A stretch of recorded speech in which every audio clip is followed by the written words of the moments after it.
नमस्कार, मेरा नाम है आर्किटेक्ट नवीश शर्मा। मैं गुड़गांव में प्रैक्टिस करता हूँ और ये वीडियो बनाने का विषय जो है वो विषय है अभी हाल फिलहाल में आए हुए एक लेटर का जो हरियाणा सरकार ने जारी किया है, डिस्ट्रिक्ट टाउन प्लानिंग ऑफिस से जारी हुआ है।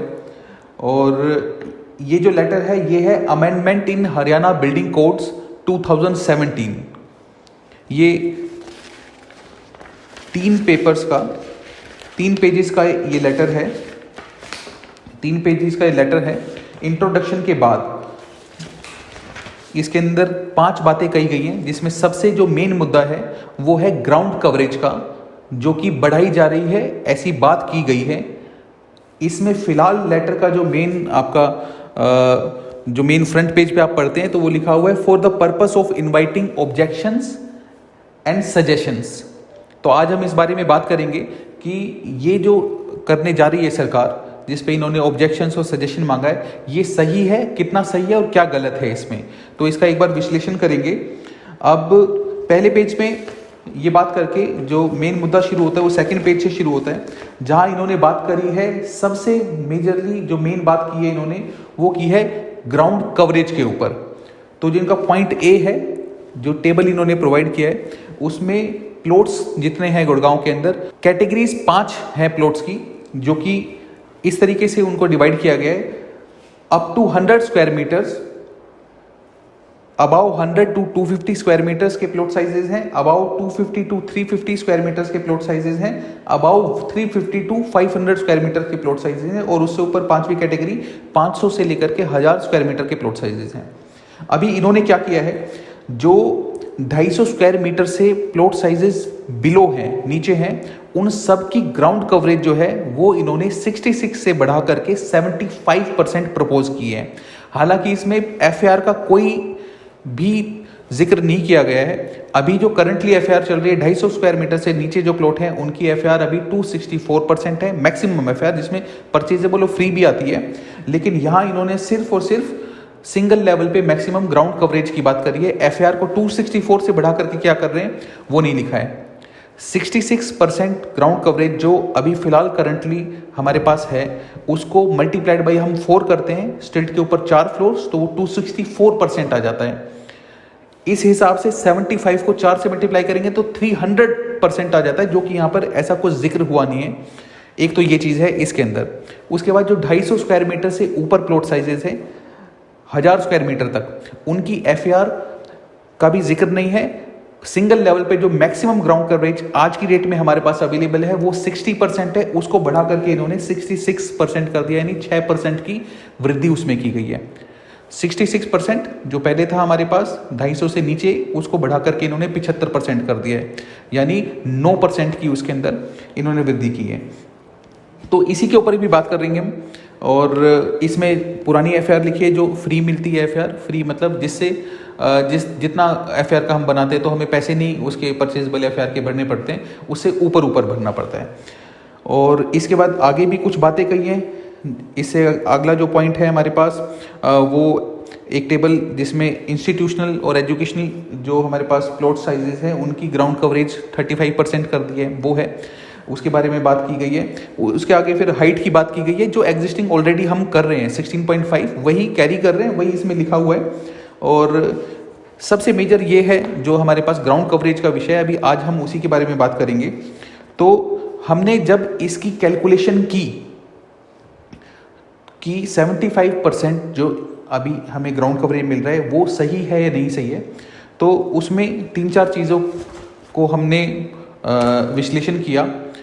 जो सबसे पहला विषय इसमें आता है 75% ग्राउंड कवरेज करने में जो समस्या है, वो सबसे बड़ी समस्या जो आती है वो आती है जोनिंग की, यानी सेटबैक्स की। अभी फ़िलहाल हमारे पास गुड़गांव में हुड्डा के सेक्टर्स हैं बहुत सारे, जिसके अंदर कुछ फिक्स साइजेज ऑफ प्लॉट्स हैं, जो कि 4 मरला है, 6 मरला है, 8 मरला है, 10 मरला, 14 मरला, 1 कनाल। उनके गिवन सेटबैक्स हैं जिसके अनुसार आज तक बिल्डिंग बनती आ रही थी, अभी भी हम बना रहे हैं बिल्डिंग। आगे पीछे कितना प्लॉट को छोड़ना है, उसके बाद बीच में बनाना है वो चीज़। उसके बाद डीएलएफ है 1 2 3 4, सुशांत लोक है 1 2 3 4, निर्वाणा है, ग्रीनवुड है, ओपल साउथ एंड है और अंसल्स है, एसेंशिया है, सभी में different different fix plot sizes हैं जिस पर सेटबैक्स लागू होते हैं। अब हमने क्या किया, हमने आप ये देखेंगे हुड्डा के सेक्टर्स के प्लॉट साइजेस जो थे सभी प्लॉट साइजेस निकाल करके और सेटबैक्स को छोड़ करके आगे और पीछे का जो एरिया है जो अभी फिलहाल निर्धारित है, जो अभी इनकी जो ये जो इनका लेटर निकला है गवर्नमेंट से उसके अंदर भी जिक्र नहीं है जिसका, उन सेटबैक्स को हमने छोड़ करके बीच का जो एरिया हमारे पास अवेलेबल होता है बिल्डिंग को बनाने के लिए, उसको साइज निकाल करके देखा कि कितना परसेंटेज एक्चुअल में वो प्लॉट की आती है अलग अलग प्लॉट साइजेज में। तो हमने देखा जो 2 मरला के जो प्लॉट साइजेज हैं हुड्डा में, उसको मैं जो सेटबैक्स इन्होंने हमें निर्धारित किए हैं उसको छोड़ करके अगर मैं पूरा बना लेता हूं तो मेरे पास 72.8% कवरेज आती है, ग्राउंड कवरेज। मेरे पास जो इससे बड़े प्लॉट साइज हैं 4 मरला है, 4 मरला में मैं आगे और पीछे छोड़ करके बनाता हूं तो 73.3% ग्राउंड कवरेज आती है मैक्सिमम आज के सेटबैक्स के अनुसार, अगर पूरा मैं कवर कर देता हूं सेटबैक्स को छोड़ करके। तो ऐसे ही मेरे पास जो 10 मरला प्लॉट साइजेज है उसके अंदर 72.2% कवर कर पाता हूँ। मेरे पास इससे बड़े जो प्लॉट साइजेज हैं उसके अंदर 73.3 मैं एक कनाल के अंदर कर पाता हूँ।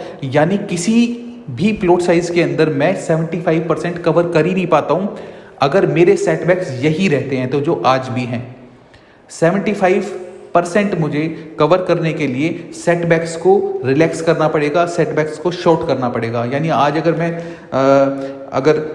एक 8 मरला के प्लॉट की मैं बात करता हूँ तो 8 मरला में मुझे 2.5 मीटर रियर साइड में और 2.5 मीटर मुझे फ्रंट साइड में सेटबैक छोड़ना पड़ता है। जो जोनिंग लाइन है वो छोड़ने के बाद मेरे पास 72.2% की कवरेज मिलती है अगर मैं उन दोनों को छोड़ करके करता हूँ। तो मुझे जो 2.5 मीटर का सेटबैक है उसको डिक्रीज करके 2 मीटर करना पड़ेगा जो कि और छोटा हो जाएगा। तो ये करना क्या सरकार चाहेगी? कितना आसान है, कितना मुश्किल है? क्योंकि जो लोग पहले बना चुके हैं, जो गुड़गांव पहले बस चुका है, वो लोग अपने कॉलमों को आगे तोड़ करके नहीं रख सकते हैं। हालांकि ये सब हम जानते हैं कि शायद ये जो ग्राउंड कवरेज सरकार बढ़ाना चाह रही है वो इसीलिए बढ़ाना चाह रही है क्योंकि जगह की स्कैरिसिटी है। लोग चाहते हैं कि उनको बढ़ा करके प्लॉट में कुछ बना सकें वो। और अभी फिलहाल लॉजिकली भी जो सेटबैक्स हैं, सेटबैक्स को छोड़ करके जो एरिया मिलता है वो 66% से हमेशा ज़्यादा ही मिलता है। तो लोग क्या करते हैं, जो कटआउट का विषय है, लोग बिल्डिंग बनाते हैं सेटबैक्स को पूरा छोड़ करके, बीच की बिल्डिंग 72% बेशक से मिलती है, 72% बनाते हैं, बीच में एक कटआउट छोड़ते हैं जो कि हुड्डा ने, डीटीपी ने कहा है कि उनको फ्री ऑफ एफआईआर वो प्रोवाइड करते हैं और उसको ओसी लेने के बाद फिर उसको डेवलप किया जाता है जो कि एक इलीगल एक्टिविटी है। अब ये जो स्टेप है सरकार का, ये उस इलीगल एक्टिविटी को रोकने के लिए एक बहुत अच्छा स्टेप है, लेकिन ऐसा नहीं होना चाहिए कि उसके अंदर भी समस्या आ जाए कि जो पहले लोगों को मिल चुका है वो उससे भी एक्सीड कर जाए या फिर प्लॉट के साइजेस के अंदर फर्क आ जाए। लोग जो नए प्लॉट्स कटिंग होगी हमारे पास या फिर जो प्लॉट्स अभी मार्केट में हैं अवेलेबल, उनकी वैल्यूज पे फर्क आ जाए। तो ऐसे ही हुड्डा के जो प्लॉट्स हैं उनकी परसेंटेज निकाल करके देखिए, सेटबैक्स करंट को छोड़ करके तो 75% नहीं आता है किसी के अंदर भी। डीएलएफ के प्लॉट साइजेज हैं और सुशांत लोग के हैं, सभी प्लॉट साइजेज में जो उनकी जोनिंग सेटबैक्स को छोड़ करके बीच का एरिया हमने नापा, हमने देखा किसी में 71, किसी में 72, किसी में 70, किसी में 73, किसी में 78% भी है, सब में अलग अलग है। अगर मैं 75% करता हूं तो मुझे लगभग सारे गुड़गांव के प्लॉट्स के जो जोनिंग है उनको चेंज करना पड़ेगा, जो कि एक बड़ा स्टेप होगा। तो ऐसा ना करके अगर गवर्नमेंट इसको 66% से 70% करती है, जो कि लगभग सभी प्लॉट्स अचीव कर लेते हैं सेटबैक्स को छोड़ करके, तो वो एक सही डिसीजन होगा विदाउट चेंजिंग द सेटबैक्स। क्योंकि सेटबैक्स चेंज करने में एक समस्या और भी है। एक तो क्या होगा, जो रियर सेटबैक्स हैं अगर हम उनके अंदर कमी करते हैं तो आगे पीछे के प्लॉट्स हैं जो और करीब आ जाएंगे। बालकनी निकालना आज के समय में half of the setback rule है और मैक्सिमम 6 फीट है। तो अगर मेरे पास 2.5 मीटर का सेटबैक है तो मैं उसका 1.25 पर मीटर्स की बालकनी निकाल सकता हूँ। उसको छोटा करूँगा तो बालकनी मेरी छोटी हो जाएगी। ये एक विषय है। तो सही यही रहना चाहिए कि 70% तक अगर ग्राउंड कवरेज मिलती है, मल्टीप्लाइड बाई 4 टू 80% तक अगर हमें FAR मिलती है तो वो एक सही डिसीजन है। बिना सेटबैक्स को छेड़े आप सारे गुड़गांव को ये चीज़ दे सकते हैं, सारा गुड़गांव उसको उसी अनुसार बना सकता है। एक विषय तो ये है। दूसरा एक बड़ा मुद्दा है इसके अंदर, वो बड़ा मुद्दा है परचेजेबल FAR का, और 250 स्क्वायर मीटर के प्लॉट से नीचे प्लॉट साइजेज में और 250 स्क्वायर मीटर से ऊपर प्लॉट साइजेस के बीच में ग्राउंड कवरेज के अंदर भेदभाव करना और वेरिएशन रखना। ये एक इलॉजिकल चीज़ हमें लगी कि होना ये चाहिए कि सभी को एक जैसी FAR, एक जैसी ग्राउंड कवरेज दी जाए। क्योंकि अभी जैसे DLF फेज़ 4 में, फेज़ 1 में, 2 में और बहुत सारी जगह ऐसे प्लॉट साइजेस हैं जो हमारे पास 254 स्क्वायर मीटर्स हैं, 260 स्क्वायर मीटर्स, 270 स्क्वायर मीटर्स हैं। अब अगर मैं 250 स्क्वायर मीटर का प्लॉट मेरे पास है तो मुझे 66% ग्राउंड कवरेज मिलती है। तो 66% ग्राउंड कवरेज, आप इधर देखिएगा, 250 स्क्वायर मीटर्स का अगर मेरे पास प्लॉट है तो मुझे 66% FAR ग्राउंड कवरेज मिलती है, जो कि 250 का 66%, जो कि 165 स्क्वायर मीटर्स आती है। यहीं अगर मेरे पास 260 स्क्वायर मीटर्स का प्लॉट है तो उसे आज के समय में भी 60% कवरेज मिलती है, यानी 260 मल्टीप्लाइड बाई 60%, 156 स्क्वायर मीटर्स, करीब करीब 9 स्क्वायर मीटर्स। प्लॉट मेरा बड़ा है लेकिन मुझे हर फ्लोर पर 9 स्क्वायर मीटर, करीब करीब 100 स्क्वायर फीट कम मिलेगा गवर्नमेंट की तरफ से बनाने में। मैंने 10 स्क्वायर मीटर्स के लैंड के रेट फालतू दिए हैं मैंने, जो कि आप जानते हैं कितनी एक्सपेंसिव लैंड है आज की डेट में गुड़गांव में, लेकिन वो करने के बाद भी मुझे ग्राउंड कवरेज कम मिल रही है। ये एक गलत इलॉजिकल फिलहाल के समय में चल रहा है, जिसको गवर्नमेंट और बढ़ा रही है, 75 और 66 कर रही है। तो ये डिफरेंस भी बढ़ रहा है। पहले 6% का डिफरेंस था, अब ये डिफरेंस बढ़ा करके 9% हो गया है। तो ग्राउंड कवरेज जो इन प्लॉट्स के अंदर है वो और ज़्यादा वेरी कर देगी। व्यक्ति प्लॉट तो बढ़ा लेगा लेकिन उसको बनाने के लिए कम मिलेगा। ये तो एक बात है। दूसरी बात इनके प्राइजेज की बात है। 250 स्क्वायर मीटर से जो नीचे प्लॉट साइजेस हैं उनकी जो ग्राउंड कवर, उनका जो फ्री FAR है, वो फ्री FAR इस टेबल में से हम देखकर क्या आपको बता रहे हैं, 201 से 250 स्क्वायर मीटर के प्लॉट्स हैं जो, उसमें आपको 145 फ्री FAR मिलता है। उससे ऊपर जो आप बनाते हैं वो आपको 2690 रुपये पर स्क्वायर मीटर के हिसाब से परचेज करना पड़ता है। यानी अगर मैं 250 स्क्वायर मीटर के प्लॉट की बात करूं तो मुझे 264 माइनस 145% जो मुझे फ्री मिलता है, 119% मुझे खरीदना पड़ेगा। 250 मल्टीप्लाइड बाई 119% मुझे खरीदना पड़ेगा 297.5 स्क्वायर मीटर, जो कि मुझे 2690 रुपये के हिसाब से खरीदना पड़ेगा, जो कि मेरे पास आएगा मल्टीप्लाइड बाई 2690 रुपये, करीब करीब 8 लाख रुपए। यही अगर मेरा प्लॉट 10 स्क्वायर मीटर बड़ा है तो मुझे ग्राउंड कवरेज तो कम मिल रही है, लेकिन ये पैसा मुझे देना पड़ेगा 3770 रुपये के हिसाब से। फ्री FAR जो है मेरे पास वो 130% है, जो उससे नीचे वाले प्लॉट में 145% है। तो 240 मल्टीप्लाइड बाई 130, 240 माइनस 130, 110% मुझे यहाँ पर परचेज करना पड़ेगा 260 का। तो 260 मल्टीप्लाइड बाई 110%, यहाँ मुझे खरीदना पड़ेगा 286.5 स्क्वायर मीटर, और ये मुझे खरीदना पड़ेगा 3770 रुपये के हिसाब से, जो कि मेरे पास बन करके आएगा करीब करीब 3770, 10,78,000 रुपये। यानी इससे 250 स्क्वायर मीटर प्लॉट साइज से मुझे 100 square feet on each floor कम बनाने के लिए मिलेगा, क्योंकि मेरा प्लॉट 10 स्क्वायर मीटर ज़्यादा है, और मुझे 2.5 लाख रुपए, 2.25 लाख रुपए एक्स्ट्रा पे करने पड़ेंगे, क्योंकि प्लॉट साइज मेरा ज़्यादा है। बनाने को कम मिलेगा, पे मुझे ज़्यादा करना है। प्लस जो मैंने लैंड परचेज की है 10 स्क्वायर मीटर की, उसका तो मैंने पे कर ही चुका हूँ उसमें।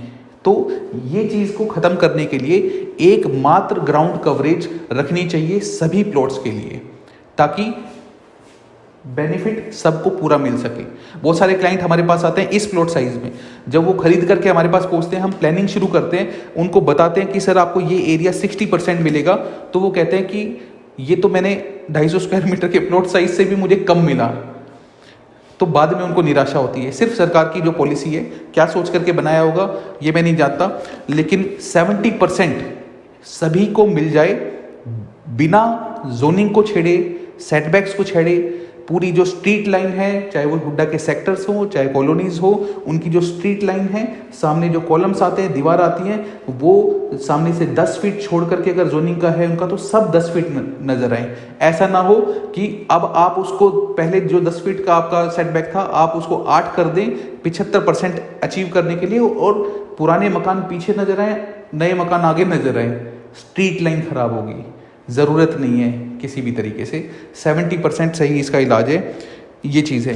तो मेजरली 2 चीज़ थी जो इस पॉलिसी में थी। एक तो ये था कि आपका ग्राउंड कवरेज 75%, जो कि ऑब्जेक्शन और इन्होंने सजेशन मांगा था, तो हमारा ऑब्जेक्शन है और ये सजेशन है कि इसको 70% किया जाए, 75% ना किया जाए। सेकंड, इसके अंदर कैटेगरीज ना बनाई जाए 75 और 66% वाली, एक मुश्त सबको 70% दिया जाए, सब ले सकते हैं 75%, और इस तरीके से हमारा जो गुड़गांव है वो बेहतर बनेगा, अच्छा बनेगा। लोग जो कटआउट बना रहे हैं वो कटआउट नहीं बनाएंगे, तो तमाम सारी चीज़ें जो अब आजकल चल रही हैं एक्टिविटीज़, वो भी कम हो जाएंगी। तो एक बेहतर गुड़गांव, अच्छा गुड़गांव, सुंदर गुड़गांव बन पाएगा। ये है। Thank you. एक बात मैं और कहना चाहूँगा। अब क्या है कि लोगों ने क्या किया है, शायद मुझे ऐसा लगता है कि गवर्नमेंट ने जो ये डिसीजन है ग्राउंड कवरेज बढ़ाने का, वो इसीलिए लिया है कि इलीगल एक्टिविटीज़, ग्राउंड कवरेज बहुत ज़्यादा बढ़ गई है गुड़गांव में, बिल्डर फ्लोर्स बहुत ज़्यादा बढ़ गए हैं। जितने भी लोग आज की डेट में बिल्डिंग बनाते हैं, तो वो सेटबैक्स को छोड़ करके बाकी सारा एरिया कवर कर लेते हैं, बीच में कटआउट छोड़ देते हैं, कहीं भी कटआउट छोड़ देते हैं, उसको ओसी के बाद बनाते हैं। ओसी मिल जाता है, ओसी के समय बिल्डिंग को सही दिखाते हैं। तो वो ज़रूरत है एंड यूज़र की कि उसको बड़ा चाहिए एरिया। अब 66% था, सेटबैक्स है, उसके बीच में सेटबैक्स छोड़ने के बाद भी हमें कुछ हिस्सा मिलता है, पूरा सेटबैक से पहला करते हैं तो 70-75%, 72% जो भी आता है वो कवर करना अलाउड नहीं है। तो लोग उसको अचीव कर लेते हैं, ओसी के बाद उसको बना लेते हैं। तो लोगों की डिमांड है इसलिए बनाते हैं, उनको उनकी जो रिक्वायरमेंट्स है पूरी नहीं हो पा रही है इसलिए बनाते हैं। और उससे मुझे नहीं लगता कि लॉजिकली कोई सरकार को भी फ़र्क पड़ना चाहिए। अगर सेटबैक हमारे फिक्स हैं तो बीच में हमारे पास कोई व्यक्ति एक्चुअल में कटआउट छोड़ता है रोशनी के लिए तो वो ओके है, पर उस कटआउट को भर लेता है वो ओके नहीं है। तो ये लॉजिकल नहीं है। तो वो जो करता है वो कटआउट भर करके अपनी ज़रूरत के हिसाब से करता है, और एक को देख करके दूसरा करता है, तीसरा करता है, चौथा करता है, और पूरा गुड़गांव ऐसा बन चुका है। फिलहाल सॉल्यूशन ढूंढना उसका सबसे बड़ा यही है कि अब उसको लीगलाइज कर दिया जाए। जो कटआउट भरते थे उसकी नौबत ना आए, इसीलिए शायद से सरकार ने ये 75% बढ़ाने का प्रपोजल अभी रखा है। तो 75 बढ़ाना तो समझदारी नहीं है 75% करना, क्योंकि जो भी तक हमने बात करी सेटबैक्स की और तमाम सारी चीज़ों की, लेकिन उसको 70%, 71% जो भी सबको मिल सके उतना बढ़ा करके मैक्सिमम, बिना जोनिंग को छेड़े। फिलहाल तक जो लोग कटआउट भर चुके हैं वो पैसा दे करके उसको बढ़ाएं। अब ऐसा ज़रूर हुआ होगा कि अगर हम गवर्नमेंट उसको 70% कर देती है कि भाई चलिए 70% ही हम करते हैं बिना जोनिंग को छेड़े, और फिर जाकर के देखते हैं जिन लोगों ने कटआउट फिल किया हुआ है वो अपनी बिल्डिंग को लीगलाइज कराना चाहते हैं, जो भी उसका प्राइस होगा वो पे करके, तो अब पता चलता है कि 70 तो अलाउड कर दिया गवर्नमेंट ने, लेकिन लोगों ने कवर किया हुआ है 72%। तो फिर फंस गए लोग, तो वो फिर इलीगल हो गया। तो मुझे लगता है कि उन लोगों को थोड़ा सा रियायत, थोड़ी माफ़ी देनी चाहिए। वो ऐसे दी जा सकती है कि जो हो गया है वो हो गया है, और आपके जो परचेजेबल एफआर के जो रेट्स हैं अलग अलग प्लॉट साइजेस के हिसाब से, जैसा भी हमने कैलकुलेट भी किया था, उन प्लॉट साइजेस के हिसाब से बढ़े हुए एरिया के आप पैसे ले रहे हैं 70% तक, तो 72% तक भी ले लीजिए। आप उसके अंदर एक शर्त रख सकते हैं कि ये फलानी डेट से 1 जनवरी 2022 से पहले जितने ओसीज हुए हैं उनके ऊपर लागू होता है, और जितने नक्शे पास हुए कंस्ट्रक्शन स्टार्ट होगी उन पे लागू होता है। उसके बाद जितने भी नक्शे पास होंगे उनको 70% के बाद बिल्कुल रियायत नहीं दी जाएगी। वो 72% नहीं कर सकते कवर, 73 नहीं कर सकते, 74 नहीं कर सकते, स्ट्रिक्टली कर सकते हैं। उससे पहले जो हो गया है 1-2%, 3% जिसका भी ज़्यादा है उसको माफ़ी आप पेनल्टी लेकर के दे सकते हैं, वो सही रहेगा। तो जिन लोगों ने गलती कर रही है जिसकी वजह से ये सब समस्या चल रही है और एरिया सब बढ़ रहा है, वो लीगलाइज हो जाएगा, वो अपनी पेनल्टी बढ़ देंगे, वो 70% वाले क्लोज के अंदर आ जाएंगे, स्पेशल क्लोज में आ जाएंगे 70% प्लस 1-2% का जो उनसे बढ़ गया है गए समय में। और जो नया आने वाला जो हमारे पास समय आएगा उसमें सभी लोग 70% आप देंगे, 70% काफ़ी होता है। उसके बाद तो सीधा सेटबैक से आदमी बाहर निकल जाएगा, जो कि टोटली इलीगल है, कोई भी नहीं निकलना चाहता, ना निकल सकता है, क्योंकि वो बाहर से विजिबल होता है कि उन्होंने सेटबैक को क्रॉस कर दिया। और क्रॉस करना मुश्किल भी है, क्योंकि कॉलम एक बार हमारे पास अगर जो मेन कंपोनेंट होते हैं बिल्डिंग के वो एक बार सेटबैक से आगे निकल गए तो फिर वो टूट करके पीछे जाना मुश्किल है। तो कोई व्यक्ति इस तरीके की हरकत नहीं करता है, तो उन लोगों को माफ़ी दे दी जाए इस तरीके से। और आने वाले समय में 70% या फिर जो भी 71-72 जो भी बेस्ट लगता है उसके अनुसार फिर सबको मैप सेंक्शन किए जाएँ, ओसी दिए जाएँ, और वो लोग उतना ही बनाएं ताकि ये इलीगल एक्टिविटीज़ ना हो और ये समस्या कट आउट की और जो लोगों की रिक्वायरमेंट है उसका सॉल्यूशन पूरी तरह से हो पाए। आज के लिए थैंक यू, धन्यवाद।